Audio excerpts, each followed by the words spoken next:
अस्सलाम वालेकुम फ्रेंड्स, अल्लाहुम्मा सल्ली अला सय्यिदिना मोहम्मद। Hope you are doing well. मेरे पास कुछ इंपॉर्टेंट इन्फॉर्मेशन है आप लोगों के लिए एसपीएससी से रिलेटेड, तो बड़े गौर से मेरी बातें सुनिएगा। एक रिवाइज्ड जो कीज़ का इशू है उसके ऊपर हम लोगों ने बात करनी है कि वो आएंगी नहीं आएंगी, एसएसटी के अंदर जो इश्यूज़ हैं उसके ऊपर। और एक नोटिफिकेशन आया अभी एसपीएससी के वेबसाइट के ऊपर कि जी अपडेट करनी पड़ेगी, तो उसका क्या तरीका है, क्या क्या करना है। न्यू जॉब्स जो आई हैं उसके ऊपर भी हम लोग बात करेंगे, और इसके अंदर मैं एक बहुत इंपॉर्टेंट टिप आप लोगों को दूंगा जो कि आप लोगों के लिए बहुत इंपॉर्टेंट होगी। आप लोगों के जो बहन भाई हैं या जो आप लोगों के रिश्तेदार हैं उन लोगों के लिए बड़ी इंपॉर्टेंट होगी। 5 to 15 के ऊपर बहुत इंपॉर्टेंट डिस्कशन हम करेंगे। तो तकरीबन 4 से 5 चीज़ें हैं जो कि हम लोग बहुत टू द पॉइंट डिस्कस करने की कोशिश करेंगे। सबसे पहले आ जाते हैं हम लोग इसके ऊपर कि जी रिवाइज की। देखिए, अगर टू द पॉइंट में बात करूं तो उम्मीद कम है कि एसपीएससी जो कीज़ है उसको रिवाइज करके दोबारा से री अपलोड करे, क्योंकि काफ़ी टाइम गुजर चुका है और अगर करनी होती तो अब तक कर चुकी होती। तो ये इशू है। पर मेरी आप सबसे रिक्वेस्ट है कि आप लोग कमेंट बॉक्स के अंदर ज़रूर ये लिखें कि we want revised keys of SST, क्योंकि काफ़ी गलतियां देखी गई थी एसपीएससी के पेपर्स के अंदर, जो पेपर्स लिए गए थे एसएसटी के। और वो आप नोटिफाई भी करें, कमेंट्स के अंदर ज़रूर डिस्कस करें, ताकि इस बात को हम लोग जो है बंदों तक पहुंचा सकें, ऑफिशियल्स तक पहुंचा सकें। दूसरी एक और इम्पॉर्टेंट चीज़ ये कि इस वीडियो का टारगेट हम लोग रखेंगे कि इस वीडियो से अगर हमें 100 सब्सक्राइबर्स मिल जाते हैं तो मैं नेक्स्ट वीडियो बनाऊंगा, अदरवाइज हम नेक्स्ट वीडियो नहीं बनाएंगे। ठीक हो गया? तो क्योंकि मोटिवेशन मिलती है, अदरवाइज फजूल है काम करना। दूसरी अपडेट एसपीएससी की ये कि जी एसपीएससी ने एक नोटिफिकेशन दिया कि जी अपडेट करें प्रोफाइल को। अब होता क्या है, मेरी बात गौर से सुने। आप किसी बड़ी यूनिवर्सिटी में अप्लाई करेंगे ना फॉरेन, तो क्या होता है कि वहाँ पर बहुत ज़्यादा एप्लीकेंट्स होते हैं। ठीक है? तो वो क्या करते हैं, वो एक निज़ाम बनाते हैं। ये पाकिस्तान में अब आना स्टार्ट हुआ है, जब भी थोड़ा सा अफरा तफरी बन गई। ये बहुत पुराना निज़ाम है। ये वो क्या बोलते हैं, जैसे अंकल्स चेक कर रहे होते हैं ना, जी इसका फॉर्म कंप्लीट है, इसका फॉर्म कंप्लीट है। ऐसा नहीं होता था।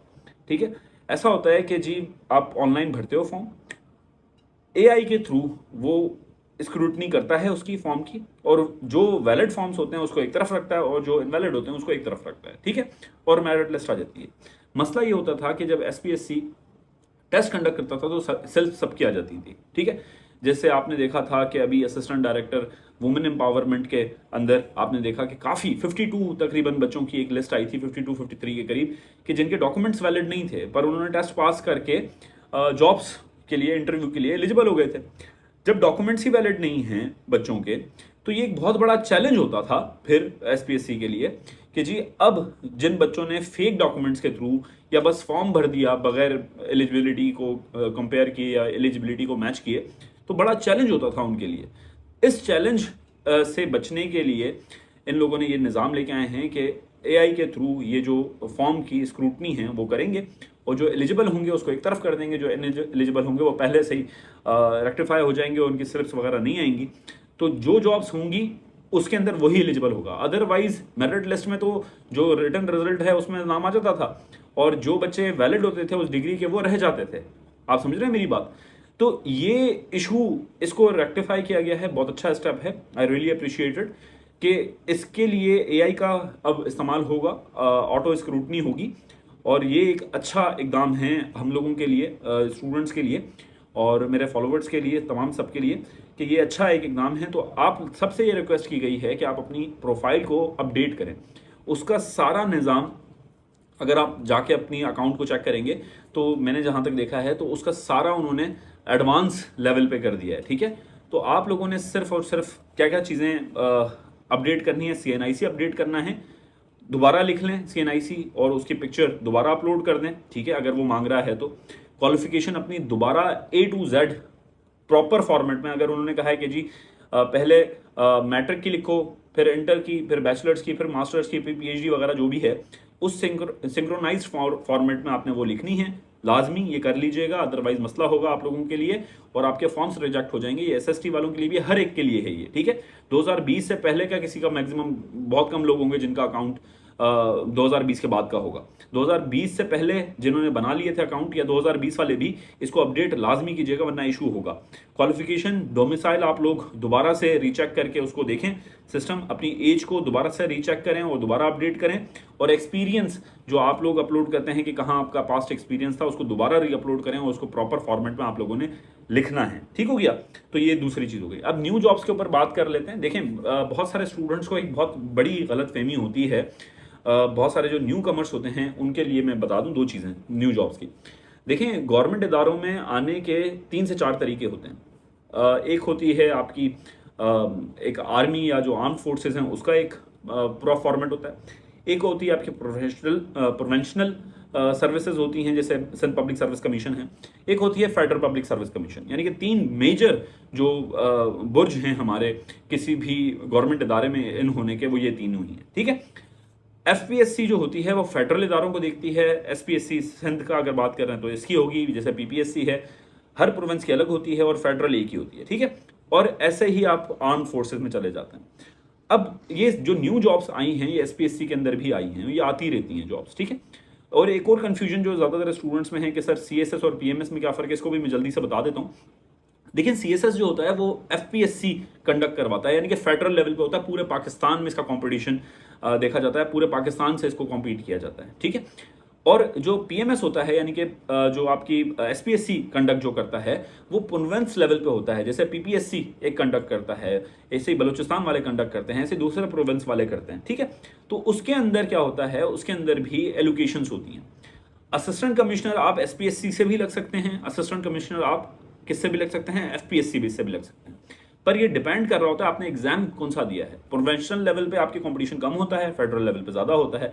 तो इसी तरीके से एसपीएससी या एफपीएससी हर महीने जॉब्स भी देती हैं। ठीक है? जिसको हम एडवर्टाइजमेंट कहते हैं। और एक और एडवर्टाइजमेंट जो इस महीने आई है एसपीएससी की, उसके ऊपर बात कर लेते हैं कि उसमें ज़्यादा जॉब्स तो इतनी ज़्यादा नहीं हैं, पर एक जॉब बड़ी इंपॉर्टेंट है, लाइब्रेरियन की। अब जो न्यू स्टूडेंट्स हैं ना, अब मैं एक शॉर्टकट बता रहा हूँ जॉब लेने का। देखिए, लाइब्रेरियंस की जॉब बहुत ज़्यादा आती हैं और इसमें इनफ्लो कम है। ठीक है?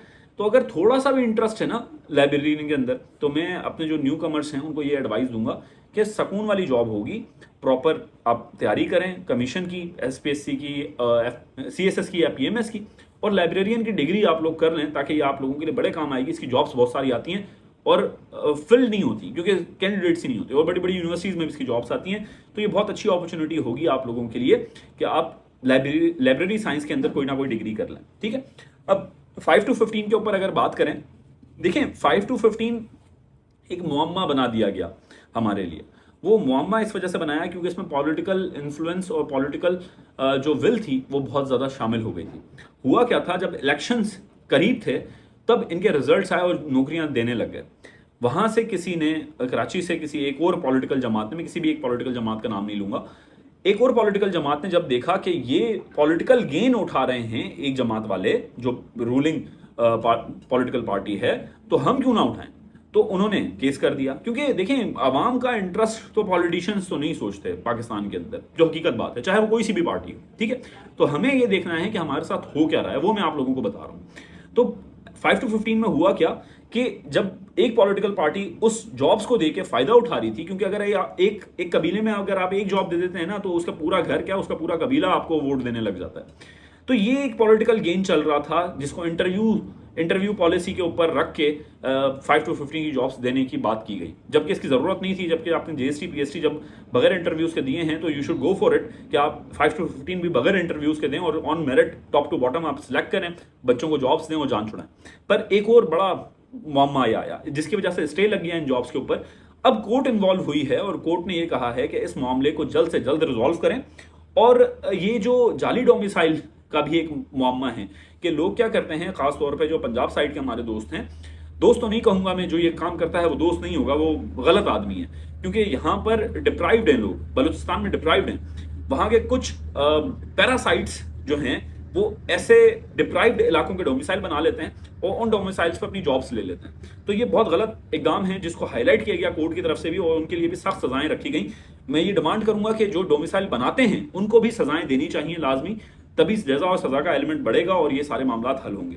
और वॉक इन इंटरव्यूज पे कोर्ट ने थोड़ा सा एतमाद जाहिर नहीं किया, और अभी तक जो सूरत हाल लग रही है कि वो 1 से 2 महीने के अंदर ये मामला रिजॉल्व हो जाएगा और इंशाल्लाह ताला इसके हमारे जो कैंडिडेट्स हैं उनके हक में ही इसका फैसला आएगा। तो आई होप ये जो सारा गेम है आप समझ रहे होंगे। अगर इंटरव्यूज होंगे तो पॉलिटिकल गेन मिल सकता है, पॉलिटिकल पार्टीज को अपने बंदों को आप अकोमोडेट करवा सकते हो। अगर इंटरव्यूज खत्म हो गए तो मसला ये है कि जो मेरिट है वो फिर पॉलिटिक्स से जुदा हो जाएगा। जब पॉलिटिक्स से जुदा हो गया मेरिट, तो आप समझ रहे हैं मैं क्या कहना चाह रहा हूं। तो वो पॉलिटिकल जो पावर है वो कम हो जाती है, क्योंकि वो कर्ज खत्म हो जाता है ना। जैसे हमारे पे कर्ज चढ़ जाता है किसी को, अगर नौकरी मिल जाती है किसी से, तो वो कर्जा ही हमें रखना चाहते हैं पॉलिटिकल बंदे। तो वो कर्ज खत्म करने की जद्दोजहद चल रही है सिंध के अंदर, और मैं भी इसके साथ हूं कि ये इंटरव्यू पॉलिसी नहीं होनी चाहिए और टॉप टू बॉटम आप लोग अप्रोच करें और टॉप टू बॉटम आप लोग जॉब्स दें। आई होप ये चीजें आप लोगों के लिए बड़ी कारआमद होंगी। I hope so. अल्लाह ताला आप लोगों के लिए हमें नासिर रहे और अपना बहुत ख्याल रखें, मुझे दुआओं में याद रखें। अल्लाह हाफ़िज़।